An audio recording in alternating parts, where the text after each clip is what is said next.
Hi guys, good morning. Tara luto tayo ng chocolate moron gawa ng tita ko. Pero tinulungan namin siya ng pinsan ko. Ayan, sinasalang na namin. Ako magbabantay dyan kasi magkakayab yung tita ko ng palay na inani niya kaninang umaga. Ayun yung paligid namin. Tapos naisipan ko mag-igib ng tubig kasi konti na lang yung tubig sa bahay ng tita ko. Ayun yung gripo malapit sa palayan. Tapos ayan yung palayan ng tito ko na kapatid ng tatay ko. Ayan yung hipag ko. Nag-aani ng palay. Mag-isa lang siya kasi kulang nag-aani. Tapos yun yung daanan papunta pa doon sa ibang mga kabahayan. Medyo malalayo nga pala yung mga bahay dito sa amin. Ayan. Ganyan kalalayo yung mga bahay dito sa amin.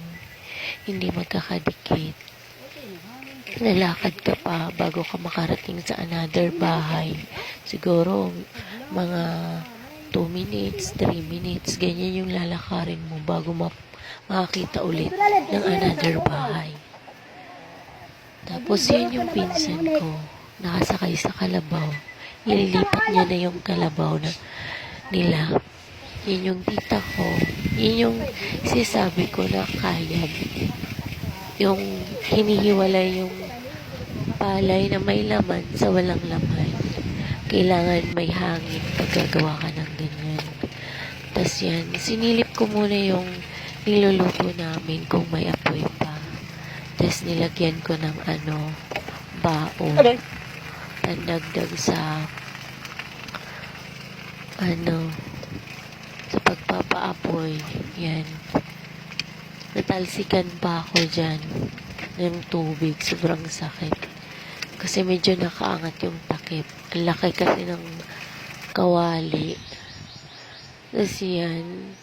Nakatungtong lang ako. Pinapanood ko lang yung tita ko habang nagkakayam. Guys, hindi ko kasi alam kung anong Tagalog ng kayam.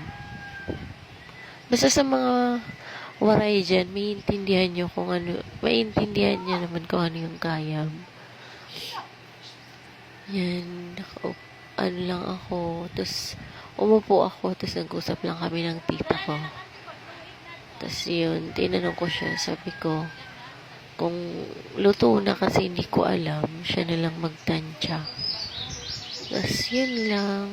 Bye guys!